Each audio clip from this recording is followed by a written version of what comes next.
So anyway, you got through 1960, tried to keep your eye on the ball academically, got out of Albion in like what, 1962? Correct. Yeah. And then what? You went to law school?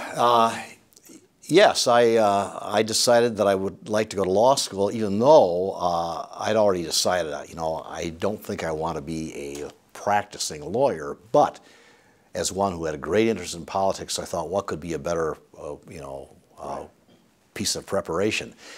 So I was accepted at Harvard, Duke, and Yale, and my first inclination was to go to Yale, but I had a professor, a very revered professor at Albion, and to this day well known and well remembered, Julian Rammelkamp.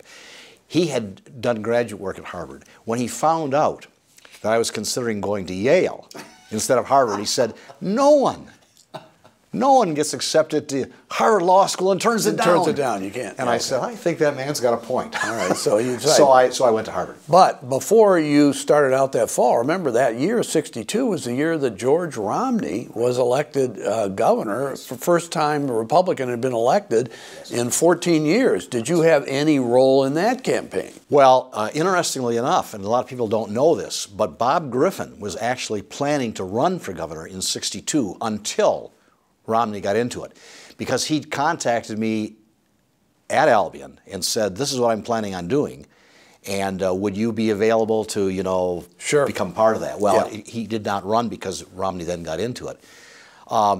Yeah, I did some things, but primarily well, by the time of the fall campaign, I wasn't in Michigan. You were in Cambridge. Yeah, absolutely. So you got through Harvard Law School. You come up to 64 while you're there. That was a turbulent year, to say the least. LBJ versus Goldwater. You had reapportionment of all these legislative districts, and that was going to be important to you, I think, a couple of years later. What do you remember about that time, 64 and 66? Well, first of all, you know, one of the highlights of the Harvard years was the fact that JFK was assassinated the fall of my second year. And of course, he was very much intertwined with Harvard, so that was, you know, a very traumatic event, especially on the Harvard campus. But anyway, I had gone to work on Mackinac Island a couple summers before, which is another story. And I decided when on the island, just before going back for my last year of law school, I decided that I would run for the legislature 2 years hence. So I made this decision, I think it was the day before the September 1964 primary. That primary was delayed because the U.S. Supreme Court had finally settled the issue of one man, one vote as applied to state legislatures. So I decided that I would run 2 years hence against the Republican incumbent, who I assumed was going to easily win re-election in the fall of 64. He was an older man, had never been popular in the district, so I figured, well, this nice young man coming out of Harvard Law School 2 years hence would take him on in the primary. Well, a funny thing happened on the way to that plan. The 1964 election resulted in a Democratic state legislature. In fact, the House went Democratic 73 to 37. Romney was saved from overrides by one vote, and the state Senate was also overwhelmingly Democratic. And my old Republican incumbent that I had planned to run against was defeated in the general election. And, you know, that was due to the Goldwater landslide, anti-Goldwater landslide. It was due to the one man, one vote decision of the U.S. Supreme Court, and the districts were gerrymandered. Now, these days, as you know, there's a lot of talk about Republicans doing gerrymandering. Yeah. I have to tell you, there was nothing compared to the gerrymandering done by the Democratic Party and the unions in 1964. Yeah. So the Republicans got wiped out, and I faced the prospect now of running against a Democratic incumbent if I were to run in 66. That was a famous Austin Kleiner plan, gerrymandered plan the Democrats drew up in 64, and in 72 it turned out to be the Hatcher-Kleiner Democratic Which was an even worse gerrymander. Even worse gerrymander. But you survived, because in 66 your plan was the same. It's still, I'm going to run for the legislature, but you had to run against a Democratic incumbent. Eugene Cater, wasn't that his name? Yes, that's correct. So what happened? I finished law school then in the spring of '65 and took the bar exam, but there was a gap, particularly because I believe one of the law examiners died, and so the results were really delayed that year. In the meantime, I was fortuitously, out of the blue, offered a job at Muskegon Community College teaching political science to freshmen and sophomores, although because it was a community college, many of the students were actually older than me. So I took that job, and it turned out to be a real blessing because the community college was located just south of the district that I was going to run in, and the district included parts of Muskegon County as well as areas just to the north.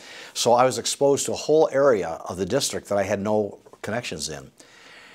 A lot of my students on their own came to me and volunteered to campaign, and the interesting thing is that there are about 3 or 4 of them who to this day, over 50 years later, are my very best friends. Wow. And we get together, you know, sure, once a year. Absolutely. And so forth. Yeah.